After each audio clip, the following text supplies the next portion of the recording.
माता पिता का आशीर्वाद, माता पिता की जन्नत होता है। आपने सुना होगा हाजी अली को। हाजी अली की माता का नाम था मुमताज। मुमताज बड़ी बीमार हो गई। एक दिन रात्रि के 12 बजे अपने बेटे से कहा, बेटा एक गिलास पानी ले आओ। हाजी अली उठे और उठ करके पानी लेने के लिए चले गए। जब तक आए माँ के पास, तब तक माँ को नींद आ गई। हाजी अली रात्रि भर पानी लिए खड़े रहे। जब माँ प्रातःकालीन जागी तो माँ ने कहा, बेटा ये तुमने क्या किया, सारी रात तुम खड़े रहे जल लेकर के। अरे तुम जल जमीन में रख करके सो जाते, सारी रात क्यों खड़े रहे। तो हाजी अली ने कहा, अरे मेरी मैया, तुम मेरे लिए रात रात में जगी, सूखे से गीले से सूखे में कर देती थी। माँ देखना कितनी जल्दी, अगर बच्चे की गंदगी गीली जगह पर है तो पिता जो जरूर नाकमो सिकोड़े गो, पिता ना लेटे गो। अरे कहा तने लेटा दियो, ये तो गीलो है। लेकिन माँ छटाक से अपने बच्चे को सूखे में कर देगी और स्वयं गीले में सो जाएगी, क्योंकि वो माँ है। बेटे ने कहा, माँ तुम मेरे लिए रात्रि के 24 घंटे जगी, लेकिन अगर आज मैं तेरे लिए एक रात जग गया तो मैंने क्या कर लिया। माँ के दिल को हाजी अली ने जीत लिया। और आज बेटे की गर्दन पकड़ करके सर को सहलाते हुए एक माँ कह रही है, बेटा जब मेरा आशीर्वाद है, ये माँ का आशीर्वाद है कि हजारों हिंदू मुसलमान तेरी दरगाह में चादर चढ़ाने और तुझे प्रणाम करने आएंगे। और मुंबई के बीटी में बीच समुद्र में हाजी अली की दरगाह आज भी जीवित जिंदा है। मेरे प्यारे, जाकर के दर्शन करना। न जाने कितने मुसलमान हिंदू जाते हैं और दरगाह को शीश झुकाते हैं। गए मुंबई में, देखा है किसी ने कि नहीं देखा है? आपने देखा है? मैंने तो कई बार मुंबई में भागवत जी की सेवा गाई है। बहुत अच्छा स्थान है साहब। मुंबई में कई बार हमने अंधेरी में, कांदीवली में, न जाने कितनी बार हमने भागवत की कथा गाई। बहुत सुंदर स्थान है, एक बार दर्शन जरूर करके आना साहब। महिला मंडल के द्वारा मेरी बड़ी विशाल आयोजन, विशाल कथा का आयोजन होता है अंधेरी में। महिला मंडल है, महिलाएं मिलकर करवाती है पूरी भागवत। मेरे भाई, जब उन माँ के स्वरूप को देखता हूं तो लगता है ये माँ है, क्योंकि माँ बच्चे जन्म देने के बाद माँ नहीं होती, बच्चों को संस्कार देने के बाद वो माँ होती है। जिस माँ ने संस्कार नहीं दिए औलादों को, वो माँ है। बच्चों के संस्कार औलादों से बढ़कर के हैं। आप कहोगे महाराज ये आपके सामने ही बच्चे बैठे होंगे, देखो ये बैठे हैं, देखो इतने। मेरी बेटी केवल 5 साल की है। कभी आना दिखाऊंगा मैं। जब मैं भगवान की पूजा के लिए चलता हूं ना, तो एक लोटा में हाथ जल लेकर के चलती है, पापा ऐसे स्नान कराओ, पापा ऐसे करो। बच्चों का संस्कार बाल काल से ही बनता है, क्योंकि छोटी सी छाई को परछाई बनाने के लिए पहले सिखाना पड़ता है। ये बच्चों का संस्कार है। और जब कभी हम गीत गाते हैं कि मेरी झोपड़ी के भाग आज और खुल जाएंगी, राम आएंगे, हमारी झोपड़ी के भाग खुल जाएंगे। और जब हमारी झोपड़ी के भाग खुलेंगे तो राम को तो आना ही पड़ेगा, ऐसे थोड़ी होगा। सुखदेव जी महाराज कहती है, त्रिगोतो तपम भगवतीम लक्ष्मामम इच्छा जगत कारण। सुखदेव जी महाराज गाते हैं कि भोजराज कंस जिन दैत्यों को भेजता वो दैत्य कभी वापस नहीं आते हैं। तो महाराज नारद जी ने कहा कि ऐसा करो, अक्रूर जी के माध्यम से कृष्ण बलराम को आप बुलवाइए और यहीं बुला करके आप मार देना। कंस ने कहा ये बात बहुत अच्छी आपने कही है। अक्रूरो गति विस्तत्यो मथुरायीन वृंदावनम कृष्ण बलरामम इति प्राप्तिम लक्ष्य भोगम वसुंधरा काल कालम यथा दानम भोग निंद्राधिधारणम। याद आ गया अक्रूर जी महाराज चल पर। अक्रूर जी ने सोचा कृष्ण बलराम के पास जाऊंगा तो कृष्ण बलराम से मिलकर के वापस आऊंगा और चकाचक मिलूंगा, आनंद आवेगा। अक्रूर जी लाने के लिए जब कृष्ण और बलराम को पहुंचे तो देखा गांव में, पूछा कि भैया नंद का भवन कहाँ है। नंदरानी कहाँ रहती है? तो गांव में कहा जो सबसे बड़ा भवन हो, समझियो भैया भैया नंदरानी को भवन है। अक्रूर जी पहुंचे भवन में, जैसे ही कृष्ण बलराम जी ने देखा तो पहले झुक करके अपने चाचा को प्रणाम किया। अपने बच्चों को पहले सम्मान करने वाला बनाओ। जब तुम्हारे बच्चे सम्मान करने वाले होंगे तभी तुम्हारे बच्चे लायक होंगे। रामचरितमानस में कहते हैं, प्रातः काल उठी के रघुनाथा और मात पिता गुरु नाम ही माता। भगवान श्री राम जी प्रातः काल उठ करके अपने माता पिता को शीश झुकाते हैं। अच्छा, अपने से बड़ों को प्रणाम क्यों किया जाता है? क्यों पैर छुए जाते हैं? अपने से बड़े के पैर क्यों छुए जाते हैं? क्यों छुए जाते हैं? आशीर्वाद। वो खुद ही नरक में पर रो मोय आशीर्वाद का देगा। वो खुद ही नरक में गिर रो मोय आशीर्वाद का देगा। अपने से बड़ों को प्रणाम इसलिए किया जाता है, इसीलिए कहा है चौपाई को कहना और चौपाई के मानस का मनन करना। यह है फूल। व्यक्ति के पाप होता है बुद्धि में, बता दूं, पूछूंगा किसी से नहीं, क्योंकि किसी को कुछ आता नहीं। बस सुनते रहो, बस यही है तुम्हारा जीवन, सुनते रहो। अब ये है पुष्प, खुद व्यक्ति की बुद्धि पर रहता है पाप। सर में ये फूल रखोगे और जो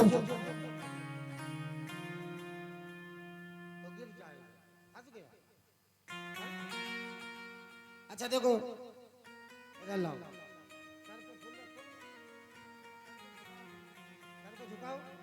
अच्छा फूल गिरेगा कि रहेगा? सर पे आप फूल रखोगे, गिरेगा कि रहेगा? गिरेगा। ये क्लियर है। अपने से बड़ों को प्रणाम क्यों किया जाता है? अपने से बड़ों को प्रणाम इसलिए किया जाता है कि बुद्धि पर होता है पाप। जब हम अपने से बड़ों को प्रणाम करेंगे तो हमारा पाप जैसे फूल रखा गिर जाता है, वैसे हमारा पाप भी गिर करके उनके पास पहुंच जाएगा। बोले महाराज वो पापी हो जाएंगे? नहीं, जब वो अपने गुरु को प्रणाम करेंगे तो आपका पाप और उनका पाप गुरु जी के पास, और जब गुरु जी परम पिता ब्रह्म को प्रणाम कर लेंगे तो सबका पाप भगवान के पास पहुंच जाएगा। हम पाप से मुक्त हो जाएंगे, इसलिए हम सबको प्रणाम करते हैं। प्रणाम करना चाहिए। प्रणाम की हमारे तुम्हारी जिंदगी में विधा है, और एक विधा इसलिए सबको प्रणाम करना चाहिए। ऐसा कोई भी व्यक्ति न प्रातः कालीन उठो, अपने सास ससुर माता पिता जो आपसे बुजुर्ग हो, जो आपसे बड़े हो, आप डेली प्रणाम करो। क्या आपके चारों बच्चे आपको प्रणाम करते हैं प्रतिदिन? नहीं करते होंगे ना? इसलिए नहीं करते क्योंकि अभी गुरु की कृपा नहीं मिली है। चारों बेटे चारों बहुएं, ये नहीं है कि बाहर से आओ तब प्रणाम करो, प्रतिदिन प्रणाम करो। कि आशीर्वाद की वो कल्पना होती है कि लोग मौत के मुंह में जा रहे होंगे तो सब मौत के मुंह से वापस आ जाते हैं। ये आशीर्वाद का प्रमाण होता है।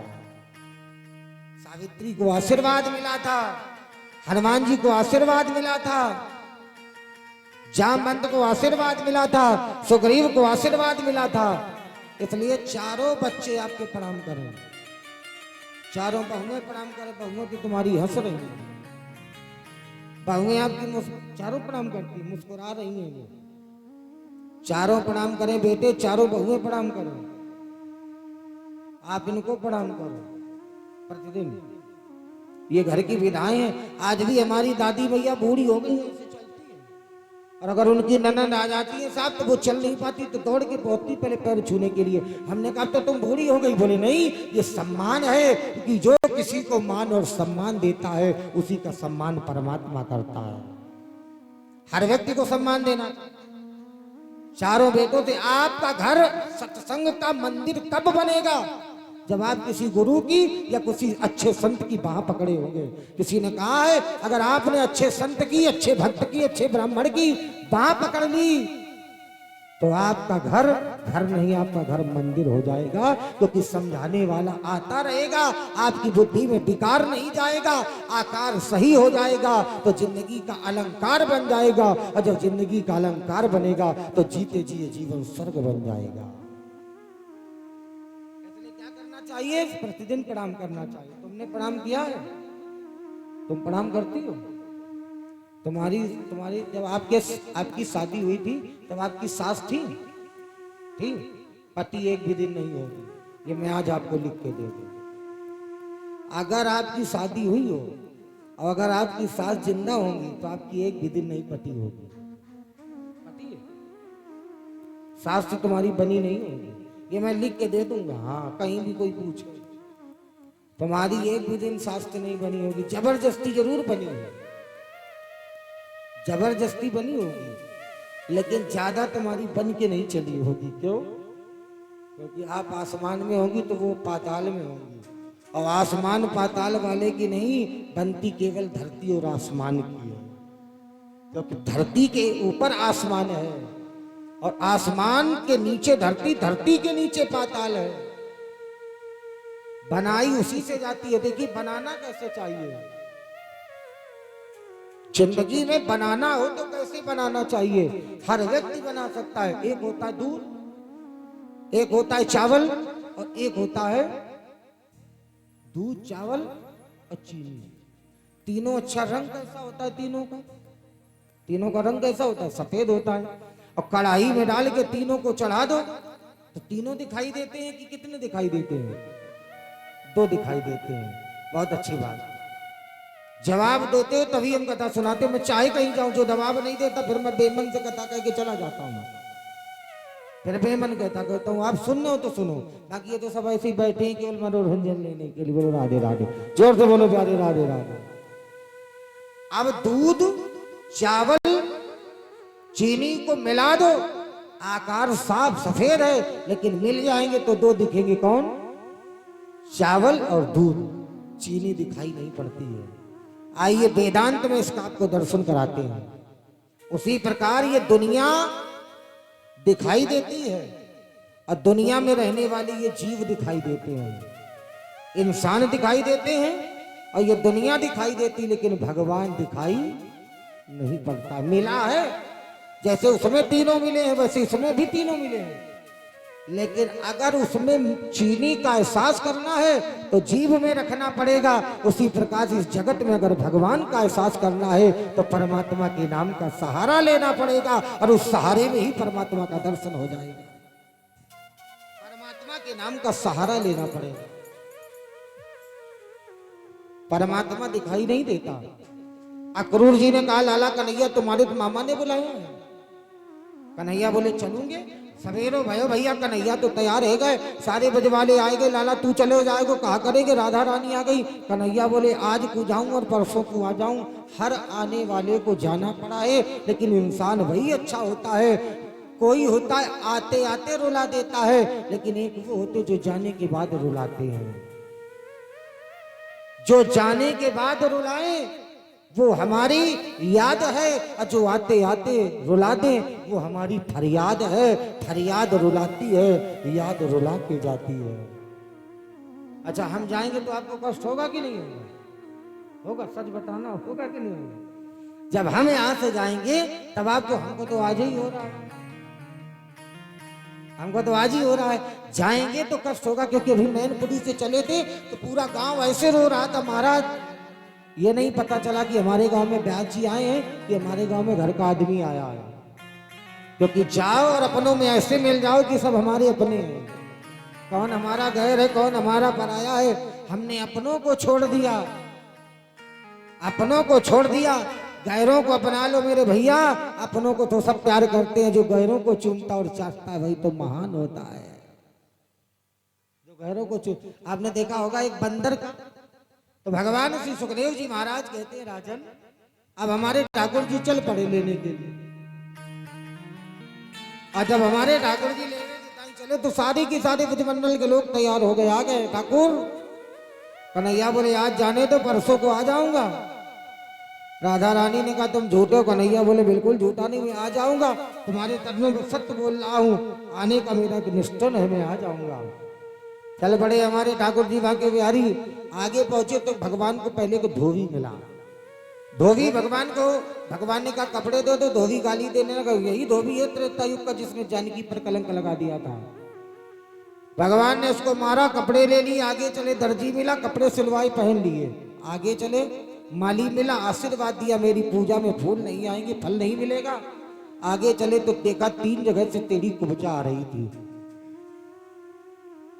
परमात्मा ने 3 जगह टेढ़ी कुब्जा को प्रणाम किया, कहा भाभी ए शाम सुंदरी विद्यमानम आकृति प्रेम ईश्वर धरा।